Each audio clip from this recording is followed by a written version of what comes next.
Educação à distância, mudando realidades.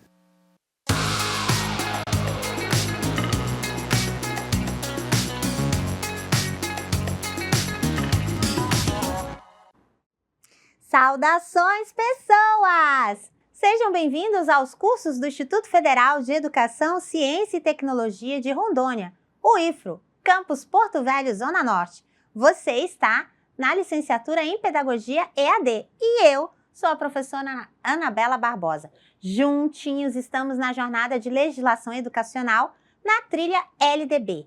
Nesse episódio, ai que tudo! Dos profissionais da educação. Já leu? Sabia que a LDB prevê isso? Não sabe? Então, me acompanha. Bom, para começar nosso diálogo, passarei minha audiodescrição. Eu sou uma mulher parda, de cabelos pretos na altura do ombro, estão hoje amarrados meio que um coque. Estou trajando um vestido branco, com algumas bolinhas mais brancas também. Tenho 41 anos e o meu sinal na comunidade Libras é Anabela. Ao fundo está a plotagem dos estúdios com o fundo branco e conectores cinza. E ao meu lado está a nossa tela interativa. Para começar nosso diálogo sobre dos profissionais da educação, vou trazer ele, que vai fazer uma ponte com Donald Shum. Sim, o Philippe Renaud. Ele e o Donald Shum vão falar sobre o profissional reflexivo. E o Philippe Renaud vai, nesse livro aqui, A Prática Reflexiva no Ofício de Professor, vai discorrer sobre isso, como ser um professor reflexivo, o dilema da profissão, né, de se é científica, se não é, como desenvolver a pesquisa, o que é ser um professor reflexivo. E aqui, bem no comecinho, o livro todo vai falar sobre isso, que eu recomendo a leitura, claro. Ele vai dizer, logo no início, na página 15, assim: o ofício de professor só pode ter acesso ao paradigma reflexivo se seguir o mesmo itinerário crítico, já que nunca passou em larga escala pelo fantasma de uma prática científica. É verdade que Claparede, lá em 1912, e alguns outros pesquisadores da área da educação sonharam com uma pedagogia total, ou essencialmente baseada em conhecimentos estabelecidos pela pesquisa. Essa visão, infelizmente, ficou confinada ao ambiente da pesquisa, no qual ainda permanece viva ou prestes a renascer em diferentes contextos. Mas o mais importante é que o profissional reflexivo passa pela crítica, pela formação crítica. Então, eu recomendo aí a leitura, inclusive a capa é linda, né? A profissionalização em razão pedagógica. Além dele, a gente tem outro título aqui, vou pegar aqui a consulta para você ver. Olha, são tantos títulos lindos, maravilhosos, que esse do Vitor Henrique Paro, que é maravilhoso. Professor artesão ou operário, vai fazer uma discussão sobre a profissionalização do professor. E um que eu não achei, porque eu emprestei, mas tem na biblioteca virtual, eu vou abrir aqui para vocês, Pedagogia e Pedagogos para quê? Do Libânio. Então, com essa proposta de ser um profissional reflexivo, o professor é reflexível ou o professor é só um artesão, ele só executa determinados modelos pedagógicos? Ou ele reflete sobre a sua prática, ele questiona a sua realidade, ele tem a condição de transformar a educação e, consequentemente, transformar os seres, os sujeitos com os quais dialoga, com os quais interage. Bom, é a partir desse pressuposto que a gente vai avaliar como que a LDB prevê o profissional da educação. Vamos acompanhar aqui na nossa tela interativa? Então, nós temos aqui, dentre outros, né, o nosso sumário, mais uma vez lembrando, todos esses daqui, desde o direito, os princípios, a estrutura, tudo tem episódio lá no nosso canal e está disponível no AVA, com certeza. E é nele que a gente vai se basear. Então, nós vamos aqui para dos profissionais da educação. E, para começar, a gente começa com ela, evidentemente, a LDB, que é o norte aqui do nosso episódio. Então, a LDB vai trazer no título 6, especificamente dos profissionais da educação. A primeira questão aqui é que ela não vai falar dos professores, ela vai falar dos profissionais. E quando ela fala dos profissionais, ela engloba todos que se envolvem no processo educativo, tá? Isso já é outro avanço da LDB. No artigo 61, considera o quê? Consideram-se profissionais da educação escolar básica os que, nela estando em efetivo exercício e tendo sido formados em cursos reconhecidos, são o quê? Essa redação foi alterada, né? Foi alterada pela lei em 2009, mas, deixa eu só abaixar aqui. São aqueles que estão professores habilitados em nível médio ou superior para a docência na educação infantil e nos anos fundamental e médio. Bom, isso é um dilema, né? Nós vamos aqui por partes, fazer igual o Jack, o estripador. Vamos fazer aqui por partes, porque é muito denso esse conteúdo. Então, inciso 1, o que vai dizer? Os professores formados em nível médio. Grande discussão já, havia, anterior à LDB, e até 99, né, houve o magistério, inclusive eu sou fruto do magistério, eu fiz o magistério, cursei o ensino médio magistério, então preparação para professores na época de 1º à 4ª série, hoje de 1º ao 5º ano e a educação infantil. Então, houve muita celeuma, muita discussão sobre essa formação dos professores em nível médio, a consideração e a previsão legal de ter formação de professores apenas em nível médio faz um corte por baixo na profissão. Então, assim, pode ser professor aquele que termina o ensino médio, dando uma desvalorização ao profissional, mitigando a qualidade da educação. Não estou aqui necessariamente desmerecendo os cursos que fazem essa formação, ou que faziam, mas a compreensão e o valor que se dá à formação de professores e, consequentemente, à formação das crianças da educação infantil, sendo apenas necessário o nível médio para qualificar esses profissionais. Então, houve uma discussão, muito debate institucional, teórico, entre as universidades. Criou-se o normal superior, depois extinguiu-se o normal superior, e o curso de pedagogia ficou ali, porque se existia o normal superior, então não existia, então o curso de pedagogia seria para quê? Aí o curso de pedagogia foi mais por a área da orientação e supervisão, ficando o normal superior com a formação de professores para educação infantil e ensino fundamental, séries iniciais. Mas aí tinha também o magistério, então qual que era a diferença? Até que, com muitas políticas públicas e fortalecimento da formação de professores em nível de graduação, essa opção de professor formado no ensino médio praticamente ficou assim, não é o elemento de formação para professores. Ela ainda existe, ela ainda está prevista na LDB, porque, considerando a formação continental do nosso país, há ainda situações e locais em que não há professores formados em nível superior. E aí aceita-se, inclusive por meios de editais e processos seletivos, os professores formados em nível médio. Mas ainda é uma luta para a valorização do profissional que seja considerado apenas aquele formado em nível superior. Continuando. No inciso 2, os trabalhadores em educação, portadores de diploma de pedagogia, com habilitação em administração, planejamento, supervisão, inspeção e orientação educacional, bem como os títulos de mestrado ou doutorado nas mesmas áreas.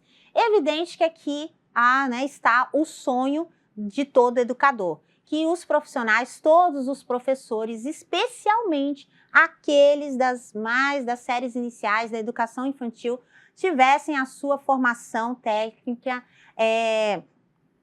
aí pautada, inclusive, pelos cursos de mestrado e doutorado, que promovem uma formação científica e reflexiva, que é o que o Perrenot e o Donald Schoen vai falar, do professor. Então, a formação reflexiva, a gente vai dizer o quê? É uma formação que não é pautada apenas pela técnica, pelo aprender um modo, um modelo, uma forma, uma didática, mas sim em questionar a realidade, questionar os sujeitos daquela realidade, analisar o seu contexto, analisar a sua história. E aí, só a partir daí é que é possível um profissional conceber estratégias pedagógicas, criar situações de aprendizagem, fazer intervenções didáticas mais justas, mais adequadas àquele contexto, àquele indivíduo, àquele sujeito, àquela coletividade. Então, essas concepções, essas criações, conceber o material didático, criar um material, um livro, um brinquedo, uma situação didática, isso é possível à medida que você é reflexivo, à medida que você olha para a realidade, olha para o contexto, olha para os alunos, poxa, não podia ser diferente?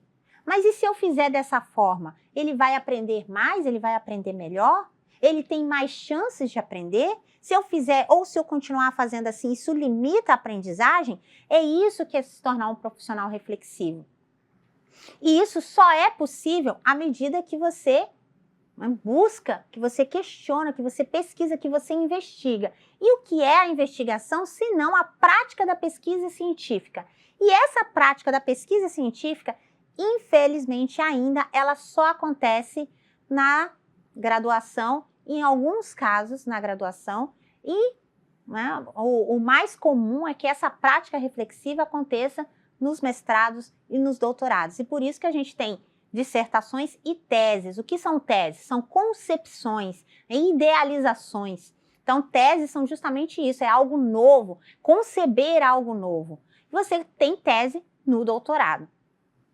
Então, o formar-se um professor reflexivo, ele ainda está muito distante da realidade nacional. A grande maioria dos cursos de formação de professor são cursos ainda bastante técnicos, bastante reducionistas. São poucos cursos em que contemplam uma matriz ampla, primada pela investigação científica, baseado pela evidência, pela ciência, pela formação crítica, pela formação analítica da realidade, do contexto, e não apenas por um modelo didático, um modus operandi. Então, isso é muito difícil ainda. Quem sabe, num futuro próximo, a gente não consiga. Você que está aqui dialogando comigo, assistindo essa web aula, pode ser a transformação, não é mesmo? Bom, e o que mais? Diz o inciso 3 o quê? Os trabalhadores em educação, portadores de diploma de curso técnico ou superior em área pedagógica ou afim. Bom, isso aqui gerou também muito problema, então vocês veem que a celeuma dos profissionais da educação é longa, é arreda, né? Mas é igual uma ladainha religiosa, aquela que continua, nunca acaba. É isso mesmo. Porque o inciso 3 vai dizer que aqueles que têm diploma, olha só, portadores de diploma de curso técnico, de novo o ensino médio ali fazendo pressão, né? A conjuntura econômica, social e política forçando a formação dos professores em nível técnico, ou superior em área pedagógica ou afim. O que é superior em área pedagógica afim? O que é isso? Significa aqueles que fizeram algum curso de graduação, mas fizeram complementação pedagógica, ou seja, completaram a sua formação, seja em engenharia, direito, ciências contábeis, qualquer outro curso, mas fizeram uma complementação pedagógica, autorizando eles a lecionar, autorizando eles a regência de sala de aula. Esses cursos podem acontecer em pós-graduação, podem acontecer em aperfeiçoamento, tá? Aí não há bem uma definição sobre isso, tá? É mais comum ver esses profissionais no Sistema S, em escolas profissionalizantes, dos quais a profissão, ou essas instituições vão oferecer cursos de curta duração. Que aí, eles são chamados de professores, mas muitas vezes as próprias instituições chamam até de instrutores. Mas há a previsão desse tipo de formação para os profissionais da educação. E tem mais. Ainda tem o inciso 4, que vai dizer profissionais com notório saber reconhecido pelos respectivos sistemas de ensino para ministrar conteúdos de áreas afins à sua formação ou experiência profissional, atestados por titulação específica ou prática de ensino em unidades educacionais da rede pública ou privada ou das corporações privadas em que tenham atuado exclusivamente para atender o inciso 5 do caput do artigo 36. Bom, esse daqui são aquelas situações, eles foram previstos, incluído pela 13.415 de 2017, e ele tem uma especificidade, atender o artigo 36.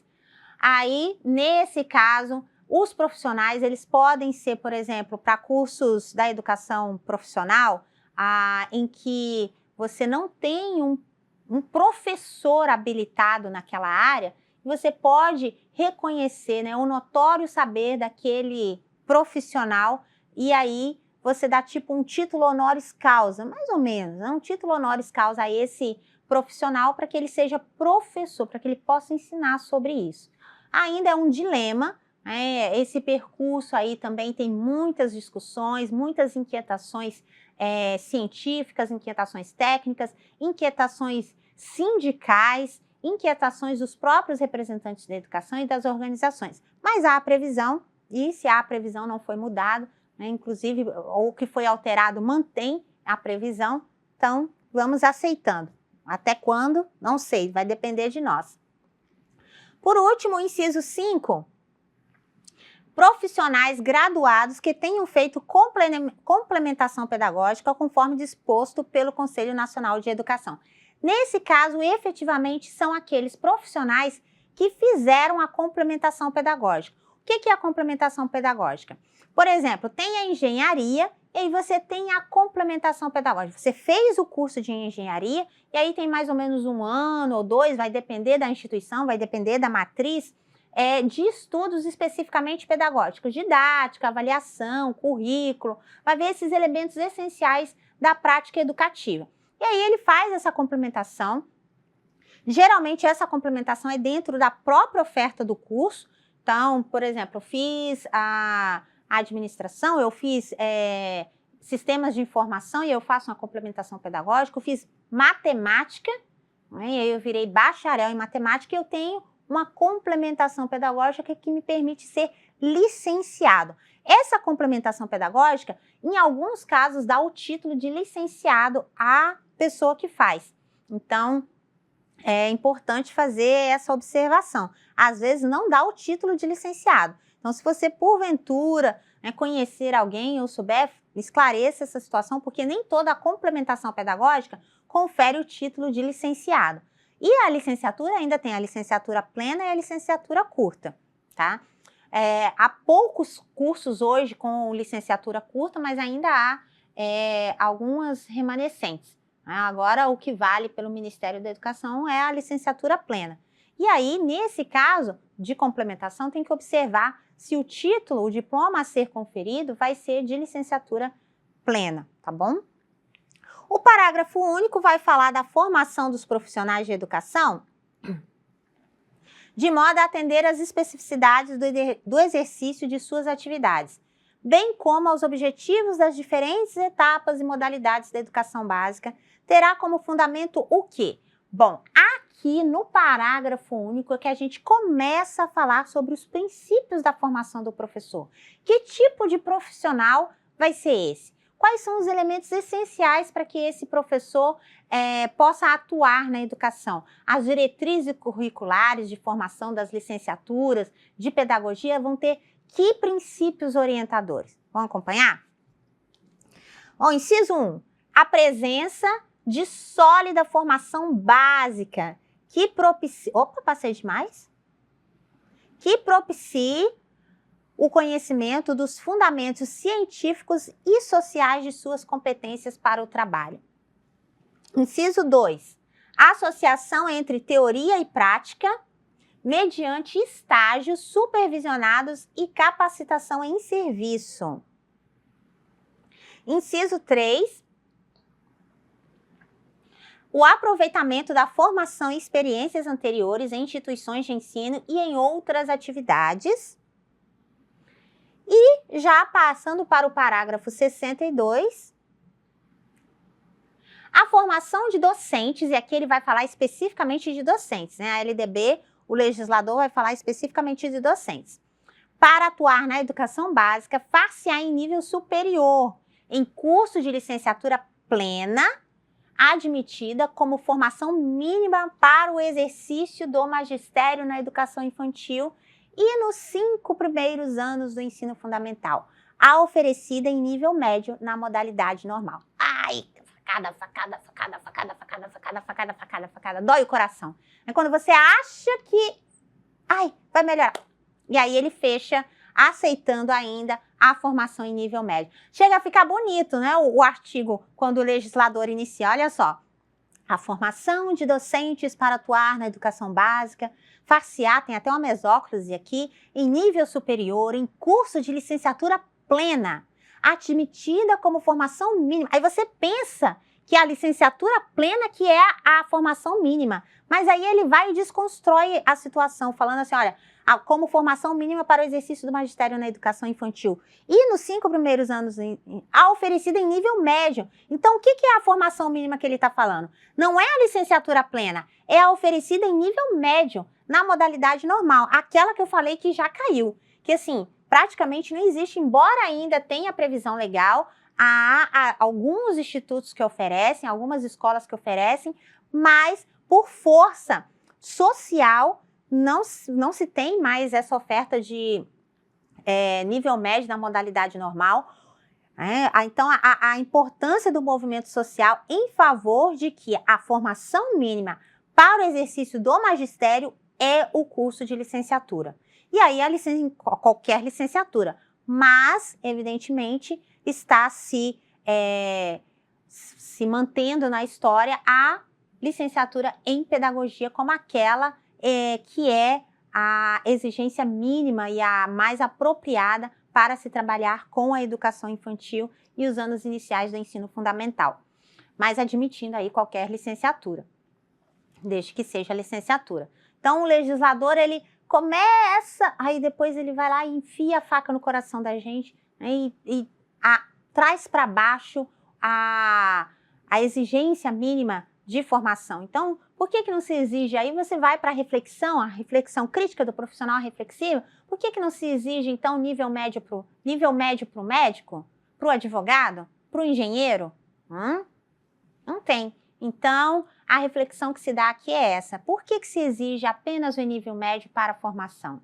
Há um interesse ideológico de manter uma massa de manobra, né? Quanto menos o professor for reflexivo, menos ele promove a reflexão crítica nos seus alunos, nos seus educandos, e, consequentemente, essas pessoas, elas diminuem a capacidade de criticar, de olhar e de refletir a realidade, de buscar seus direitos, de lutar pelo aquilo que é de seu interesse, e, consequentemente, fica mais fácil de controlar, fica mais fácil de manter como está. Então, há esse interesse político.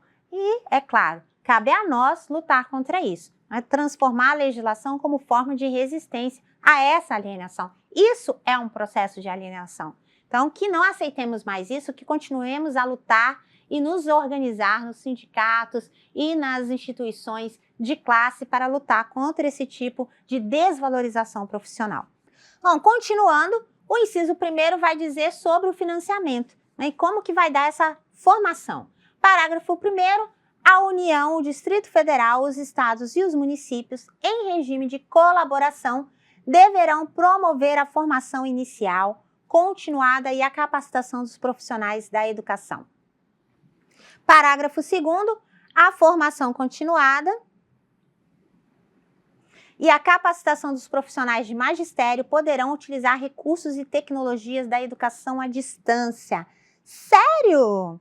Parágrafo 3º, a formação inicial de profissionais do magistério dará preferência ao ensino presencial, subsidiariamente fazendo uso de recursos e tecnologias de educação à distância. Ele tentou colocar o segundo, no meio ficou assim, aí foi inserir o terceiro corrigindo, né? Tem hora que a gente fica aí, vamos dizer outra palavra, encantada com a capacidade do legislador.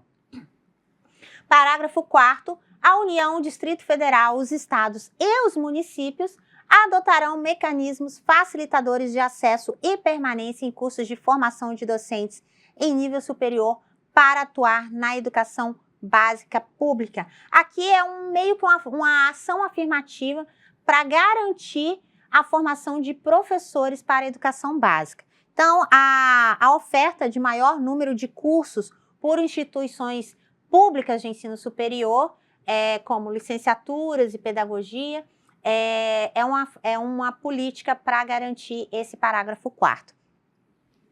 Não acabou. Parágrafo 5º, a União, o Distrito Federal, os estados e os municípios incentivarão a formação de profissionais do magistério para atuar na educação básica pública mediante programa institucional de bolsa de iniciação à docência a estudantes matriculados em cursos de licenciatura de graduação plena nas instituições de educação superior.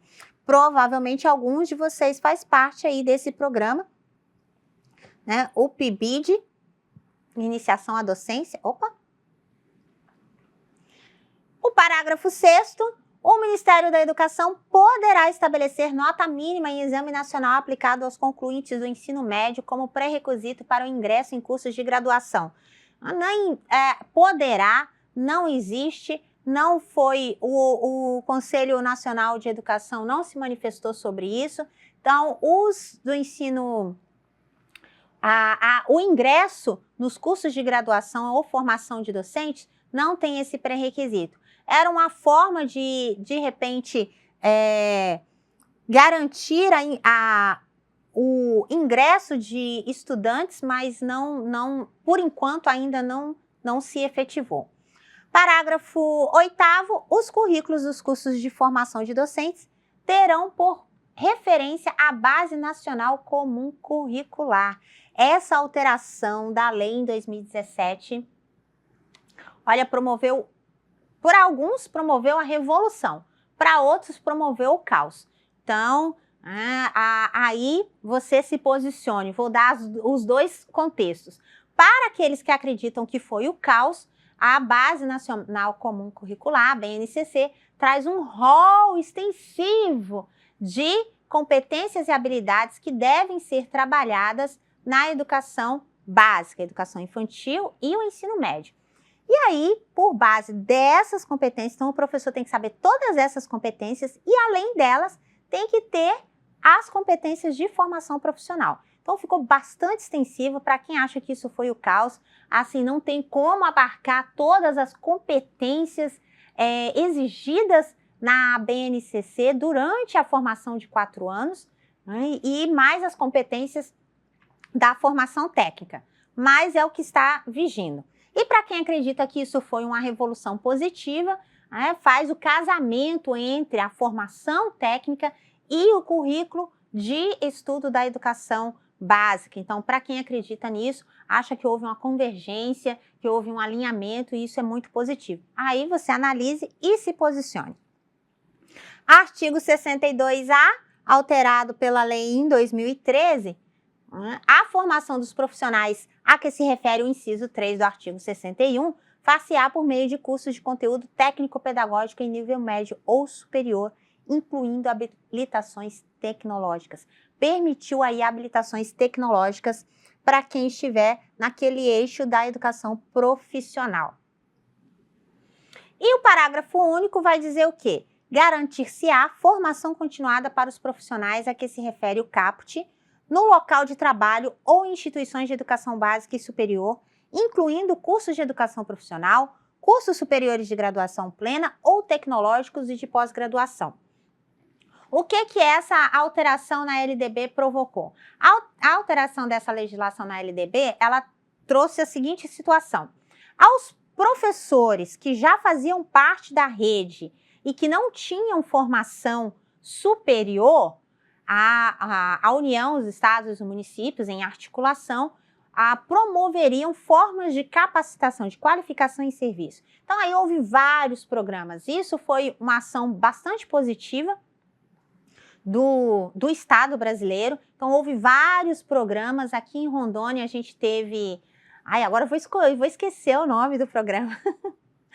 O PROACAP, né? O Programa de Habilitação e capacitação profissional em serviço, que formou vários professores, inclusive foi ofertado pela Universidade Federal de Rondônia, atingiu professores sem os quais não teria outra opção de fazer uma graduação, porque em lugares longínquos, em locais de difícil acesso. Então, foi uma política pública de grande impacto, né, embora com algumas dificuldades. Então, quantidade de professores, deslocamento de professores para essas regiões, porque a estrutura era formar e qualificar os professores na sua localidade. Então, a instituição que oferecia o curso, ela tinha que ir até a escola e até o município. Foi um programa, apesar de alguns, entretanto, um programa de grande impacto positivo para a formação dos professores, porque mesmo não havendo um leque de opções da formação, então o profissional ele não podia escolher, eu quero fazer matemática, ciências, história, geografia. Não, a instituição oferecia um catálogo, né, curto, exprimido de cursos. Por exemplo, História e Língua Portuguesa. Então, naquele município, ou se faria História ou se faria Língua Portuguesa. Mas foi um programa de alto alcance, grande alcance, formou milhares de professores em nível superior, em licenciaturas, e isso faz toda a diferença para a educação básica brasileira e, obviamente, para a construção do profissional reflexivo. Então, várias políticas foram desenvolvidas a partir desse artigo, que não foi inserido em 2013. Ele foi alterado em 2013. Ele já tinha previsão em 96, e aí ele foi só alterado em 2013. Várias políticas públicas de formação de professores, não só essas como se fosse um contrato em company, né, adquiria essa formação junto a uma instituição, a instituição ia lá e fazia a formação durante vários anos, durante o período da carga horária do curso, mas também a possibilidade do professor ir e cursar a formação, havendo uma certa flexibilidade nos horários. E o artigo 62b, o acesso de professores das redes públicas de educação básica a cursos superiores de pedagogia e licenciatura será efetivado por meio de processo seletivo diferenciado. Então, olha, o acesso de professores da rede pública de educação básica a cursos superiores de pedagogia e licenciatura será efetivado por meio de processo seletivo diferenciado. Ou seja, aqueles professores que já estão atuando na rede e que não possuem a graduação ou a licenciatura em pedagogia, para aqueles que já atuam, eles terão um processo seletivo específico para ingressar. Ou seja, vai facilitar o acesso desses que já atuam na educação, já estão ali no chão da sala de aula para fazer a formação em nível superior. Então, percebam as dicotomias, né, as divergências na legislação. Ele diz lá que é nível médio, mas depois ele vem fazendo correções normativas no sentido de incentivar e promover a formação em nível superior. Era muito mais fácil, né, exigir a formação em nível superior e desenvolver políticas públicas para que isso fosse alcançado. Mas ele foi fazendo essas costuras, o que deixa o capítulo dos profissionais da educação, às vezes, um tanto confuso. É necessário ler, ler de forma detida, com bastante atenção, para não fazer confusão aí do que é possível, do que não é possível, qual que é a verdade, a intencionalidade do legislador.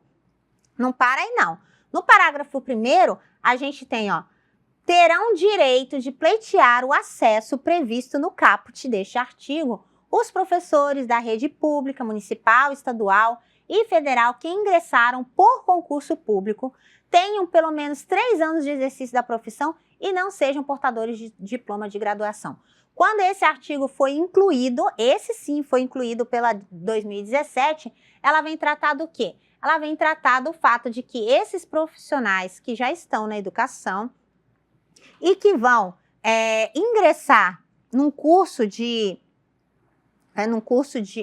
superior, eles teriam o direito de pleitear esse acesso por um processo seletivo específico. Na verdade, é uma desnecessidade esse artigo dentro da LDB, porque isso pode estar contido numa normativa, num parecer, numa diretriz do Ministério da Educação, não tinha necessidade de estar previsto na LDB. É um preciosismo, na minha leitura, desnecessário. Mas há quem entenda que foi importante incluir esse artigo em 2017, esse parágrafo em 2017, justamente para forçar e garantir o direito dessas pessoas e fazer com que as redes abram os processos seletivos dessa forma, dando prioridade a quem já está, já atua na educação. Terminou não, hein? Vamos lá. Parágrafo 2º. 2017 foi um ano assim recheado, né, para os profissionais da educação. Parágrafo 2º. As instituições de ensino responsáveis pela oferta de cursos de pedagogia e outras licenciaturas definirão critérios adicionais de seleção sempre que acorrerem aos certames interessados em número superior ao de vagas disponíveis para os respectivos cursos. E parágrafo 3º. Sem prejuízo dos concursos seletivos a serem definidos em regulamento pelas universidades, terão prioridade de ingresso os professores que optarem por cursos de licenciatura em matemática, física, química, biologia e língua portuguesa. Mais uma vez, sem necessidade de estar previsto na LDB, esse parágrafo sobre a forma de ingresso desses profissionais. Mas, como eu já disse, a Lures, o legislador, ou a pressão que o legislador sofreu para manter o parágrafo na legislação, na mudança em 2017, era no sentido de que fosse garantido pelos certames, ou seja, pelos editais das universidades, das faculdades, a prioridade na oferta de vaga de cursos de licenciatura, especialmente as áreas que são escassas na educação, matemática, física, química, biologia. São áreas que há poucos interessados, a abertura de vagas, mas há poucas matrículas e, consequentemente, ao final são formados poucos. Há grande evasão durante o curso e, por exemplo, uma turma de 40, aí pelos dados do censo, às vezes forma com 10, 12 alunos. Então, na tentativa de incentivar as licenciaturas, o legislador manteve esse parágrafo na mudança pela lei em 2017. Sobre a minha perspectiva, totalmente desnecessário, é muito específico e isso deveria estar em uma normativa, numa resolução e não na LDB. O artigo 63 já vai mudar um pouquinho de assunto e vai tratar dos institutos superiores de educação manterão. Então, o que são os institutos superiores de educação? As escolas de educação. Elas, às vezes, podem ser institucionais, no sentido de só serem de educação, ou podem ser as escolas dentro das universidades, dentro das faculdades. Então, cursos formadores de profissionais para a educação básica, inclusive o normal superior, destinado à formação de docentes para a educação infantil e para as primeiras séries do ensino fundamental. Inciso 2, programas de formação pedagógica para portadores de diploma de educação superior que queiram se dedicar à educação básica. Inciso 3, programas de educação continuada para os profissionais da educação dos diversos níveis. E, artigo 64, a formação de profissionais da educação para administração, planejamento, inspeção, supervisão, orientação educacional para a educação básica será feita em cursos de graduação de pedagogia. Aí esse artigo é tudo. Ou em nível de pós-graduação a critério da instituição de ensino, garantida nesta formação a base comum nacional. Eu só precisava desse artigo, né? Se tivesse só esse artigo, para mim, já seria o bastante. Ele, falando assim, ó, na minha leitura, ele poderia ficar da seguinte forma, ó. A formação de profissionais da educação, tudo, será feita em cursos de graduação em pedagogia ou licenciatura e em nível de pós-graduação. Aí já ficaria, para mim, bastaria esse artigo. Ele garantiria o que todas as outras profissões, na maior parte, têm, que é a formação em nível superior. Porque ela tem o condão de garantir uma formação humana e uma formação técnica. Uma formação crítica e reflexiva e uma formação profissional, uma formação a partir da técnica, de como organizar uma aula, como realizar um plano de ensino, como atender um aluno, como lançar um diário, até a forma reflexiva, que é analisar a realidade, conceber estratégias de ensino. Então, sobre a minha análise, o artigo deveria ser esse e bastaria, né? Tendo aí a possibilidade de formação em pós-graduação ou em licenciatura. Mas o legislador assim não quis, ele preferiu dar ênfase à formação em nível médio, em nível normal, aceitando a formação de nível superior. Mas inclusive para as áreas como supervisão e planejamento e orientação. Não termina aí, a gente tem o 65 ainda, e o 65 vai dizer assim, ó, a formação docente, exceto para a educação superior, incluirá prática de ensino de no mínimo 300 horas. Isso aqui vai direcionar, direto e reto, as diretrizes de formação de professores, porque a LDB amarra que tem que ter um mínimo de 300 horas de prática de ensino. Então, não tem nenhum curso de licenciatura, e aí a pedagogia entra como licenciatura, que tenha menos que 300 horas de prática de ensino, porque aí contraria a LDB, e não pode contrariar a LDB.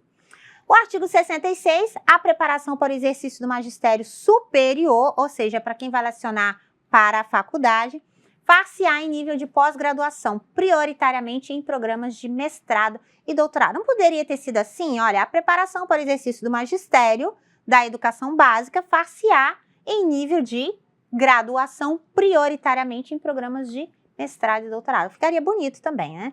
Mas para o nível superior é exigido essa formação mínima de pós-graduação, especialização ou mestrado e doutorado. Com uma ressalva, o notório saber reconhecido por universidade com curso de doutorado em área afim poderá suprir a exigência do título acadêmico.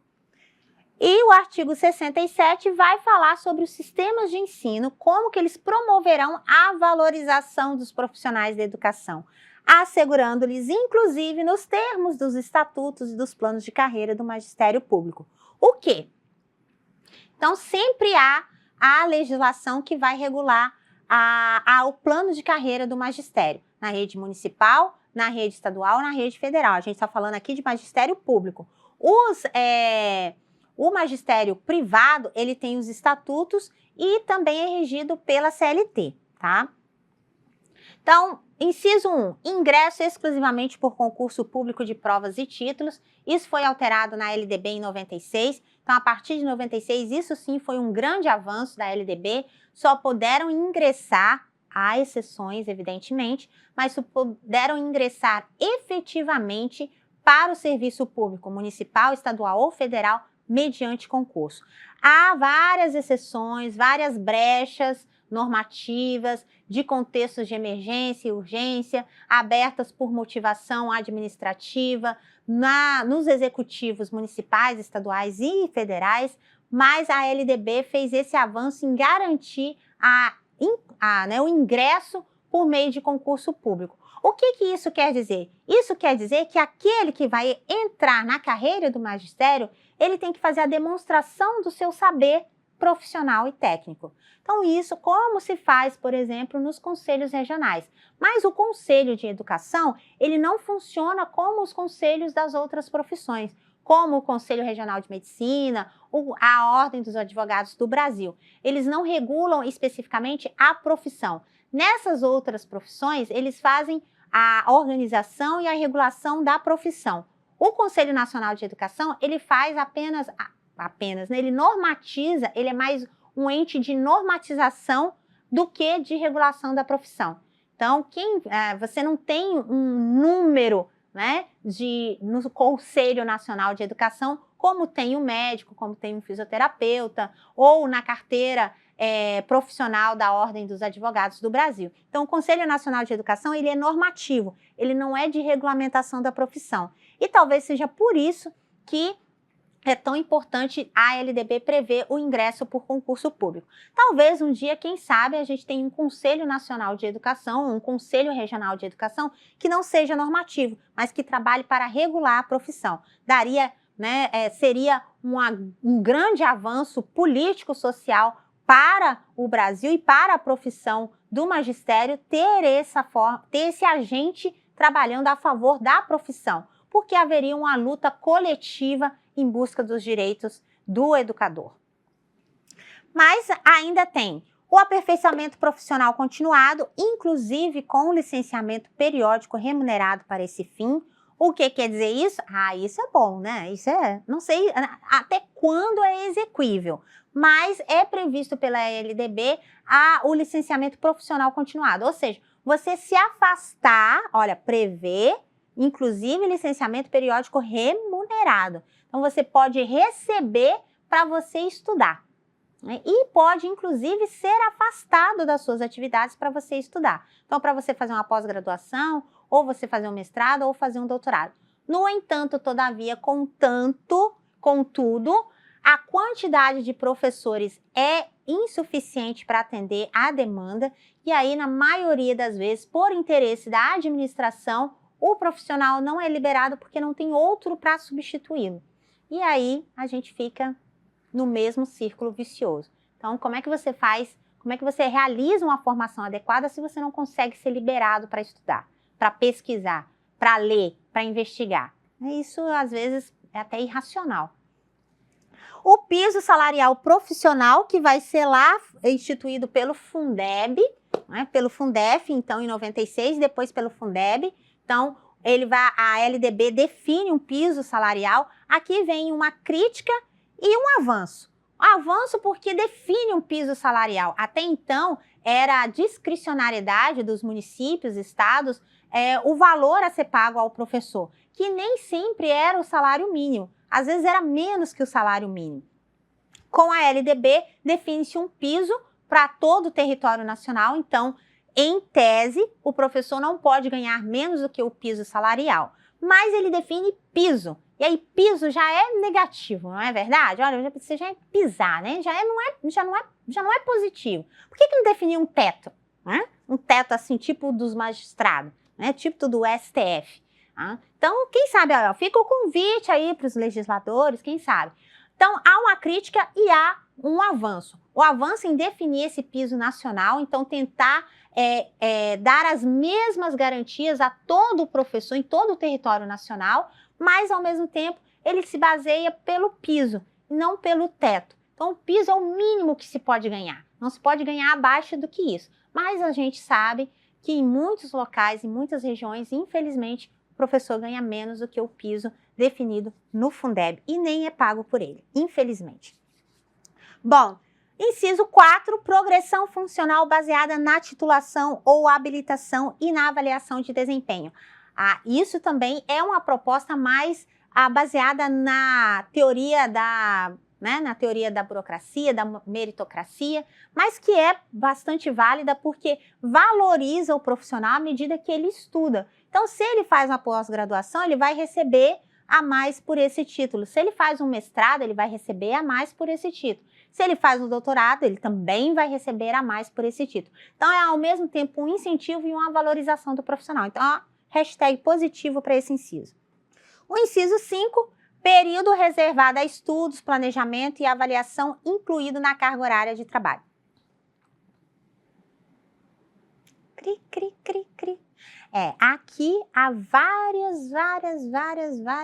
celeumas. Então, período reservado a estudo. A ideia aqui do inciso era que o professor tivesse, por exemplo, 20 horas para estudar, planejar, né, fazer aí a sua manutenção didática e 20 horas em sala de aula. Em muitas regiões, em muitos estados, em muitos municípios, isso é garantido 20 horas em sala de aula e 20 horas para planejamento. Só que essas 20 horas para planejamento, elas só cabem o planejamento, porque às vezes o professor tem 10 turmas, 11 turmas, 15 turmas, com 45 alunos. Como é que ele vai nem corrigir as atividades da conta?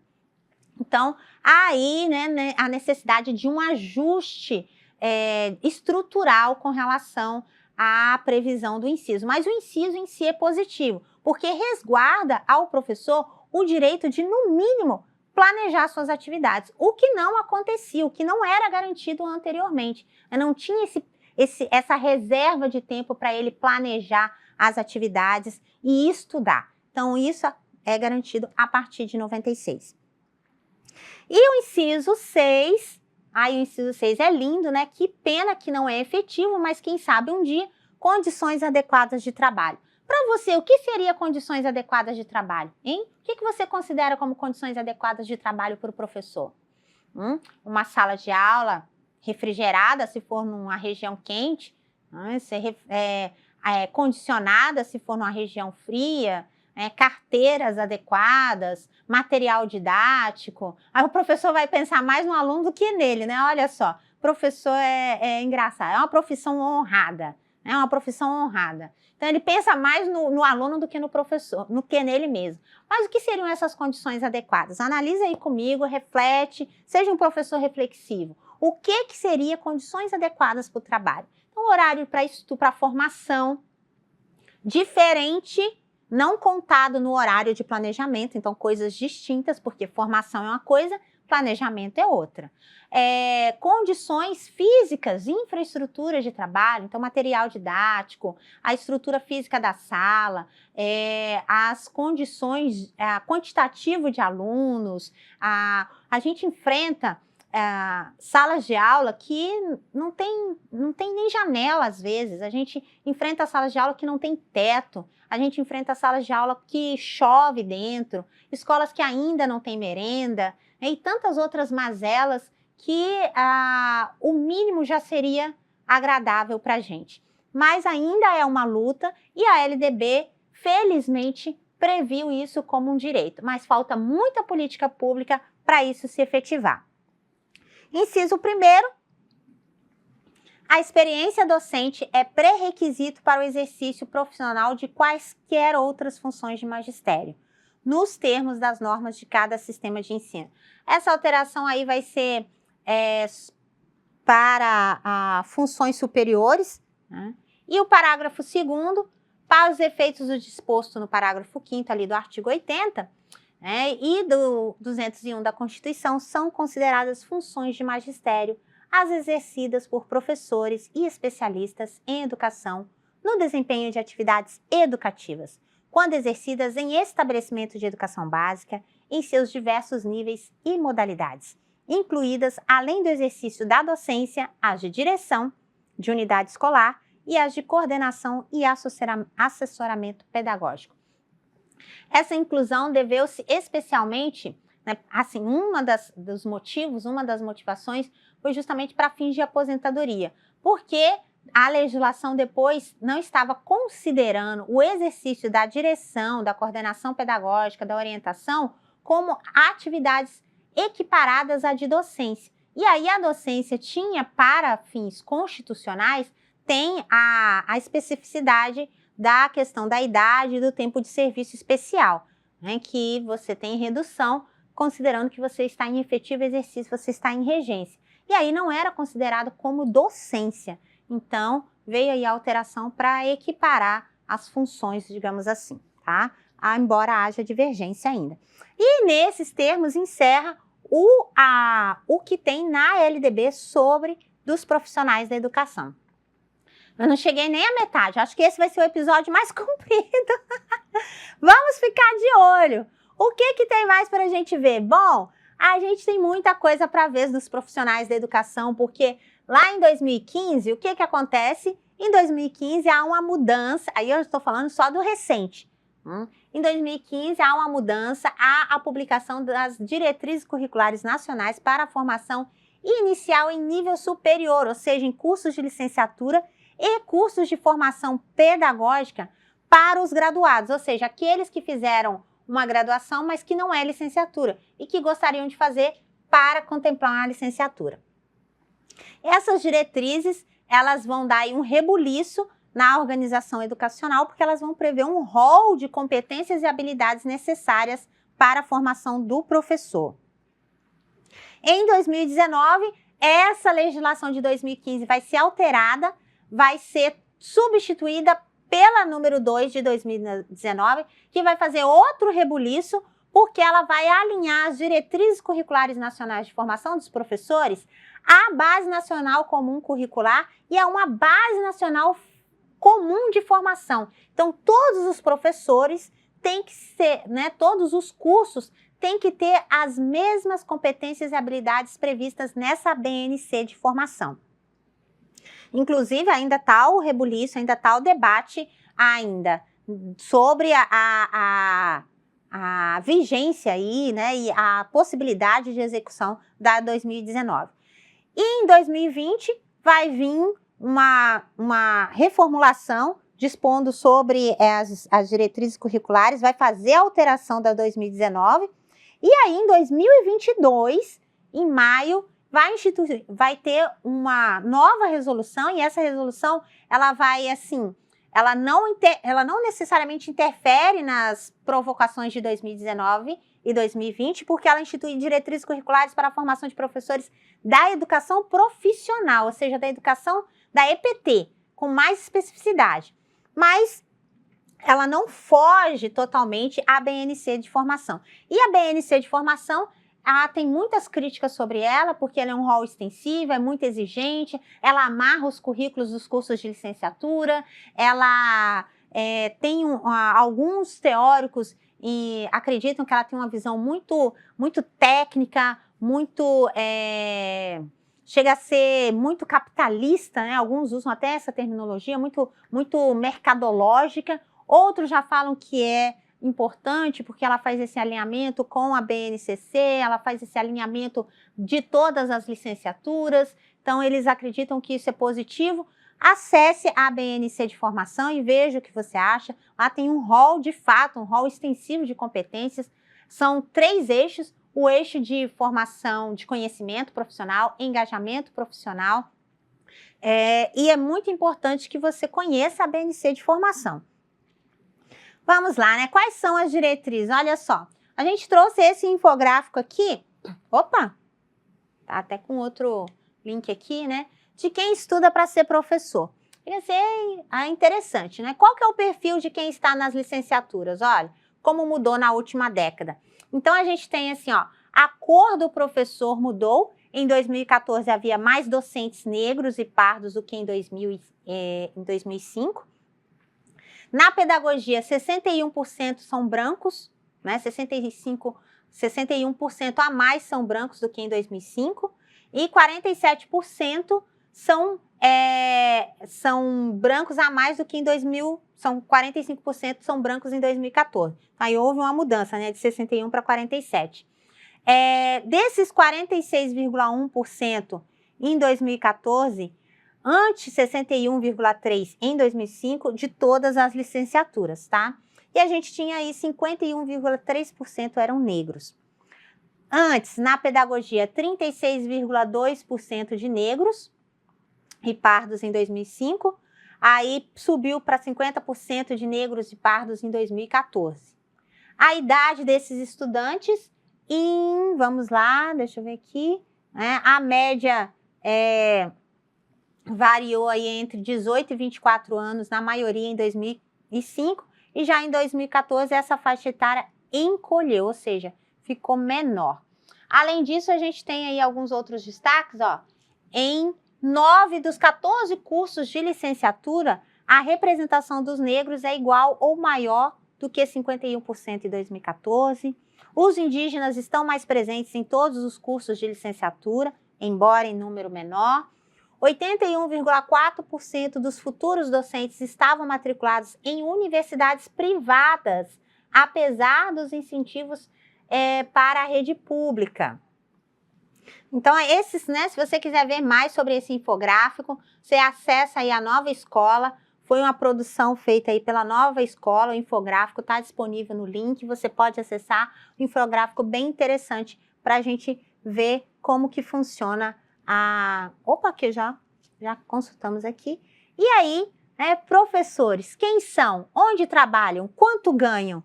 Então, para ver se ainda é será que vai ser uma espécie em extinção? Então, professores, quem são, onde trabalham, quanto ganham, quais são as políticas públicas e quais são os diagnósticos precisos sobre a necessidade de políticas formuladas para se ganhar eficiência na educação. Aí é um raio-x da formação inicial de professores no Brasil. Trago, né, essa leitura para vocês. Então, é um infográfico com bastante informação, sobre a quantidade de cursos de licenciatura, quantos desses cursos são presenciais, quantos são à distância, quantas vagas são oferecidas em instituições públicas, em instituições privadas. Aqui é muito interessante esse dado, porque olha só, são 185 mil vagas em instituições públicas e 804 mil instituições privadas. Então, há um leque muito maior de formação de professores nas instituições privadas, sendo que a LDB prima para essa formação em instituições públicas. Qual que é o perfil dos alunos da licenciatura? Então, quem são esses alunos que estão estudando e por que eles estão estudando? E aí o infográfico é bem extenso, traz algumas conclusões, por exemplo, dos cerca de 392 mil ingressantes em 2010, 201 mil concluíram em 2013. E 71 mil em instituições públicas, e 130 mil, quase 130 mil instituições privadas. Desses, 139 mil foram em cursos presenciais e 61 mil em cursos à distância. E aí ele ainda traz um gráfico por regiões da quantidade de formação de professores por regiões. Ainda a região Sudeste é a região que mais forma professores no Brasil. Então, esse infográfico aí foi disponível pelo MEC, a fonte é o INEP, está disponível lá no site do Ministério da Educação, no Censo da Educação Superior de 2013. A gente não tem dados mais recentes, tá? O último censo, os últimos dados que a gente tem são esses que eu trouxe aqui para vocês. Não há dados publicados mais recentes. A gente espera aí, de repente, uma publicação agora no ano cadente. E se você quiser saber mais, evidentemente, aqui estou trazendo generalizações. Está lá, olha, o livro que eu falei está disponível na biblioteca virtual. Pedagogia e Pedagogos para Quê? Do José Carlos Libânio, que ele faz uma reflexão. Inclusive, o livro que está na biblioteca é de 2023. Recente, acabou de sair do forno. Pedagogia, Teoria, Formação e Profissão, da maravilhosa Selma Garrido Pimenta. Ela faz uma reflexão maravilhosa nesse livro, vale a pena. Se você quer conhecer do começo, Introdução à Pedagogia, é um livro didático da Carolina Lima e é um livro que vai falar sobre a pedagogia, por que se estudar pedagogia, a importância de estudar pedagogia e a pedagogia como uma ciência da educação, tá? Isso é muito importante. Aí a gente tem esse daqui, do Júlio. O Júlio, ele vai falar a pesquisa na formação e no trabalho docente, justamente essa proposta de professor reflexivo. Então, o professor ele se torna reflexivo à medida que a formação e o trabalho docente se baseia na pesquisa científica. E é um livro bastante pertinente com relação à construção do profissional reflexivo, discutido pelo Felipe Renaud e pelo Donald Schum. E recomendo, essa leitura eu fiz há muitos anos, Jean-Jacques Rousseau, Emílio ou da Educação. Esse daqui é um romance do Rousseau, em que ele conta a história, o percurso formativo de um adolescente, de um infante que ele chama, e como que esse tutor foi ensinando esse aluno em todas as fases, desde a infância até a adolescência. É um livro assim, é um livro filosófico, é um livro de filosofia, mas de uma riqueza magistral com relação aos detalhes do processo formativo e como ensinar e como a prática educativa é importante para a constituição do ser humano. Esse livro é maravilhoso. Ainda recomendo o livro do Ibernon, o Francisco Ibernon, ele é espanhol, e aí ele vai falar sobre formação continuada de professores, ele vai trazer os pilares da formação de professores. Ele é um nome muito forte aqui na América do Sul, então, e as suas pesquisas são pesquisas primorosas sobre a formação de professores. E esse livro da Unesco é interessante porque é da Bernadette Gatti. Ela é uma das grandes pesquisadoras sobre formação de professores e ela fez esse livro em parceria justamente para a Unesco com a Marli André, que é uma das grandes pesquisadoras sobre pesquisa em educação, como realizar pesquisa em educação. Então, as duas se unem nessa publicação, Professores do Brasil, Novos Cenários de Formação, em que ela discute a formação e os caminhos da formação de professores no Brasil. E assim, a gente encerra aí essa proposta de discussão sobre a formação de professores. Não adentrei nem na BNC de formação, porque ela é extensa, mas lá no ambiente virtual tá o link para, né, da descrição do vídeo também tá o link para a BNC para você consultar e ver. O projeto político-pedagógico da nossa licenciatura, inclusive, é baseado na BNC de formação aí 2019-2020, né, com a dicotomia entre elas, mas com base nos 3 eixos de formação. Então, se você quiser saber mais, com certeza, procure, leia, questione-se, curiose-se. Não acredite em tudo que eu falo, porque o que eu falo são generalizações. Para você saber o que aconteceu de verdade, para você saber o que é de verdade, você tem que ler. E aqui estão as dicas. Vai lá e curta. Então, até a próxima. Bonanças!